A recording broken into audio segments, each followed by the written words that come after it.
This week, we're bringing you the biggest game.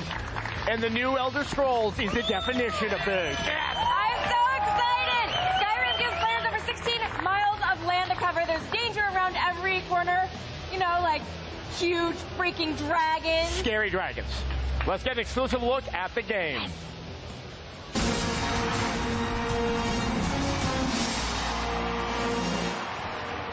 Here to walk us through the next chapter of the Elder Scrolls series is game director at Bethesda, Todd Howard.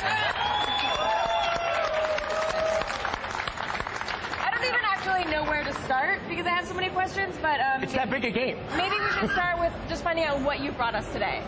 We're giving your audience a big sneak peek. We have a 30-minute demo we're showing in private here at E3, but we're going to give you guys a really, really big chunk of it. This is Skyrim running on the 360. We have a brand new engine we've written for the game, all new graphics, all new gameplay.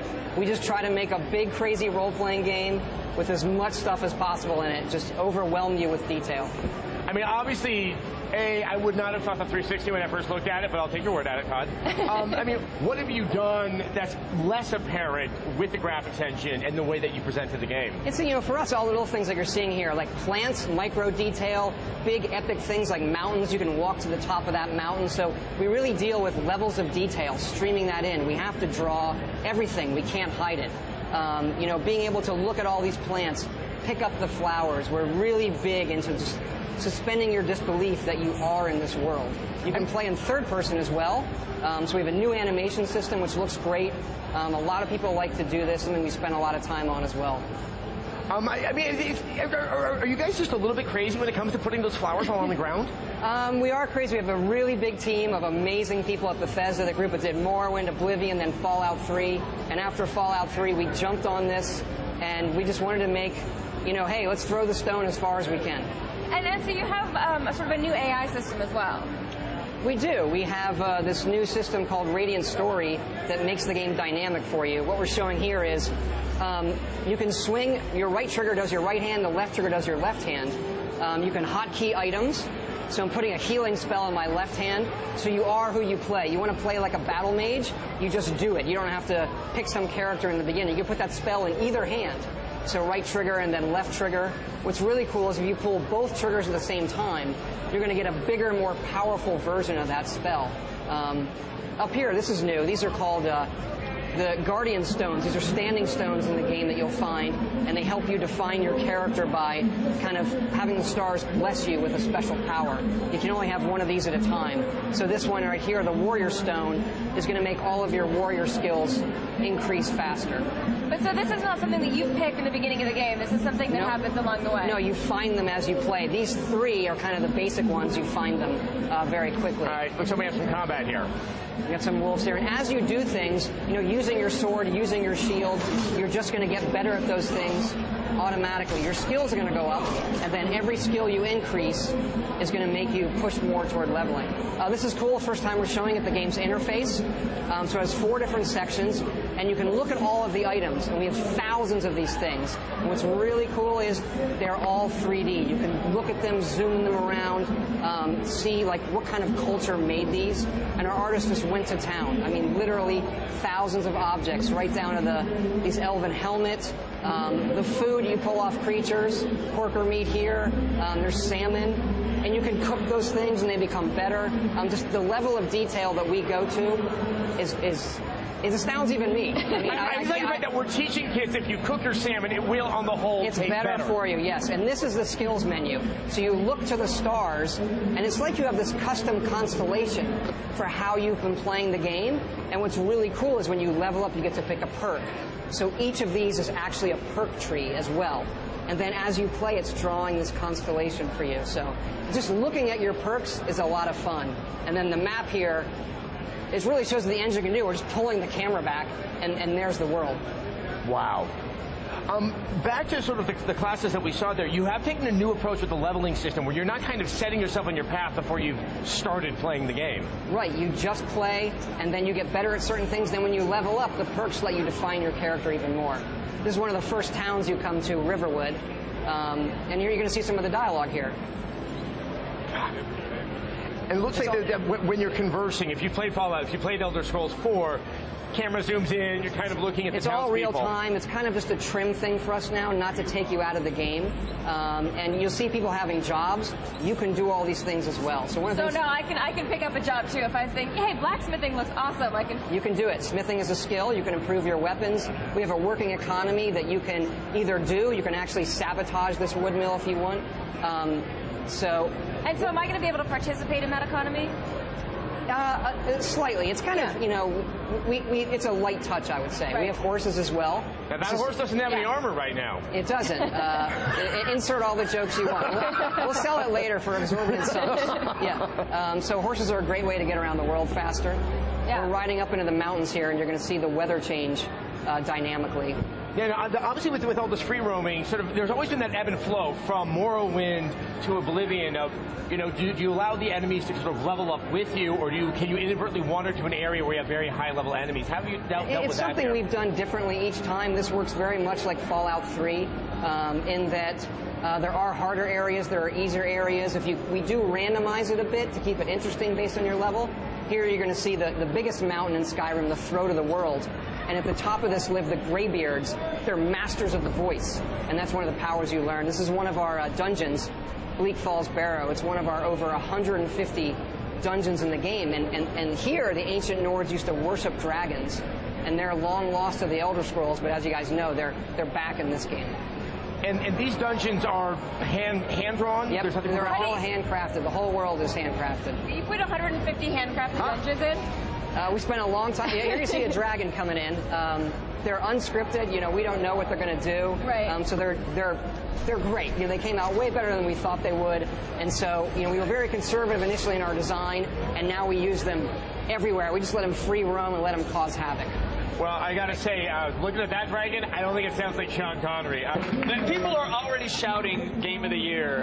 No pressure or anything. No pressure. But they're already shouting You can dial those down a little bit. It would be helpful. It was the shot of the salmon and the jerky is what sold them. Like they love knowing that. So when we last left the game, we were outside beautiful Vista mountaintop. We had dragons attacking. Now we're in a dungeon. Now we're in a dungeon. We're showing some of the dual wielding here. Again, you can put what you want in your hands, and you are who you play. We got some, the combat is really overhauled. You're going to get some kill moves and things like that. And constant feedback too. I've noticed, like every action that you do, you're getting some sort of affordance on screen letting you know. It's going to tell you, hey, you're getting better at this. This is a guy you find down in the dungeon who's been caught in the spider web. Oh, wow. He's this thief who's stolen this golden claw that you're after when you come into this dungeon. And so, I mean, in true Oblivion style, I mean, Elder Scrolls style, you can decide if you want to free him, save him, or just nuke him with your fire hand. But then he's a jerk and takes off, so he gets his. There we go. You're done. Love it. And then down in here, this Nordic ruin there are Draugr. These are undead ancient Nord warriors who are buried in this tomb. And upcoming, you're going to see me use one of the shout powers. So you use the dragon language and shout, and you're going to do this a lot throughout the game. That's cool. And so now you learn the words, but then you have to kind of unlock the power of the word. You do unlock them by absorbing dragon souls, and there is some of that coming up. Okay. Okay, let's talk dragons for a minute. Your character is a dragonborn. What's that entail? That means you're born with the soul of a dragon. That shout you just saw is called Whirlwind Sprint. It allows you to sprint very quickly through dangerous areas. And upcoming here, we're going to show another shout, which is Slow Time. Oh, wow. All right, so we're fighting this guy here. You can dual wield the spells. I love that. And there we go. Oh, jeez. Wow. And is that if you use the same spell on each hand, you can use them both at the same time? If you pull both triggers, you're going to power that up. You can put staves as well. So we have magical staves. You can have 2 staves if you want, put it in either hand. And it's really nice to light certain areas. And we do use water to kind of guide you through dungeons at times. So that's a navigational cue then? Follow the. We just use it as a visual element sometimes because the dungeons can get complicated. Right. Uh-huh. Beautiful lighting effects, by the way. Yeah, I mean, it's absolutely a Our gorgeous artists game. really have done And a tremendous job. How quickly can you assign? I mean, we saw a menu pop up earlier, but say if I want to change on the fly, okay, I don't want the axe anymore. I want to switch it to another weapon. You favorite things, just like you would a web page. You can bookmark items, and then you can use your D-pad to access those quickly. And what you're seeing here is one of our word walls. This is where you learn the dragon language. So you'll kind of take the knowledge from it, and then learn this word, and then when you kill dragons, you decide which words you want to unlock, and then use those as shouts. And each shout has 3 levels. And it's the longer you hold the button, the more words you say. Oh, wow. Here's a dragon priest. They're kind of a high-level boss. And will killing him, will we be able to take his soul then and unlock that shout? Or? He's not a dragon, so I don't absorb his soul. Okay. But it's just, he's a high-level boss. You're going to get better treasure by defeating him. This is incredible. I'm in awe watching these battles already. So good.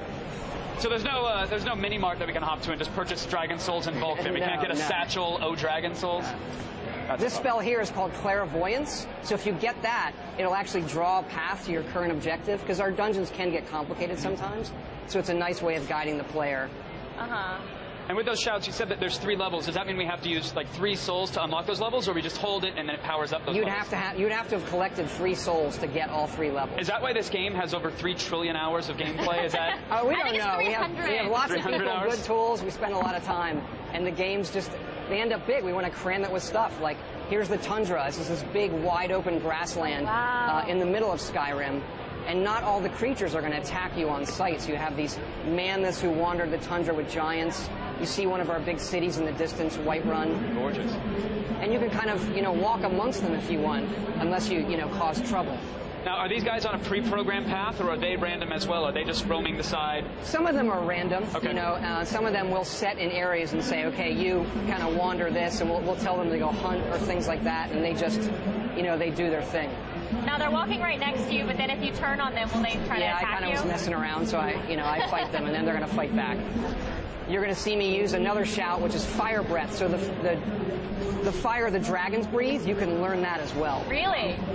Now, there is one of those dragons that we're talking about. Yeah, he's back. He just had a field day. There was some ragdoll physics there. Yeah, what just happened? Did he pick him up? They can randomly pick up guys. We just give them a lot of behaviors, and then they do their thing. They can pick up guys, do bombing runs. So that's all real time. That's all procedural. This dragon is acting according to. Correct. So what are some of those attributes? Do you tell them how hungry they are for villagers, or how much fire they need to breathe per day? Or? We give them the same stats a lot of our creatures have, and we just give them behaviors.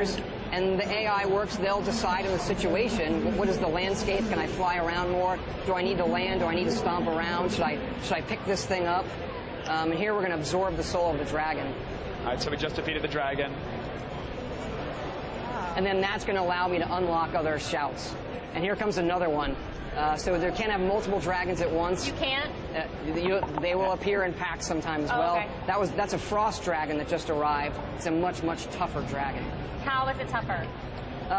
He's harder to kill. His frost breath will not only hurt you, it'll slow you down, drain your stamina.